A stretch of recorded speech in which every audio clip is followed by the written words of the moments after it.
ഇവിടെ എന്താ ഫെസ്റ്റിവൽ നടക്കുകയാണ്. അപ്പോൾ എല്ലാവരും ചുറ്റിയിലൊക്കെ ഇട്ട് പ്ലാസ്റ്റിക് ചുറ്റിയിലുണ്ട്. എല്ലാവരും തലയിലൊക്കെ ഇട്ട് അടിച്ചു തരും. അപ്പോൾ ഇത് കത്തിച്ചിങ്ങനെ പുറത്തേണ്ട പോണണ്ട ആകാശത്തേക്ക്.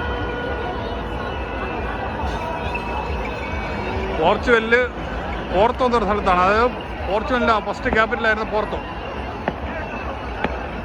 ഇവിടെ നിന്ന് മാറ്റിയാണ് ലിസ്ബണിലോട്ടായത്. ഇത് പോർത്തോയിലാണ്. അപ്പോൾ ആകാശം മൊത്തം കണ്ടോ. ഫോണിലൊത്ത ക്ലിയർ ഇല്ല, പക്ഷെ കാണാൻ ഭയങ്കര രസമാണ് കേട്ടോ. നക്ഷത്രങ്ങളെ പോലൊക്കെ ലൈറ്റിലൊക്കെ ഇങ്ങനെ ഇത് കത്തി കത്തി പൊങ്ങിക്കൊണ്ടിരിക്കുകയാണ്.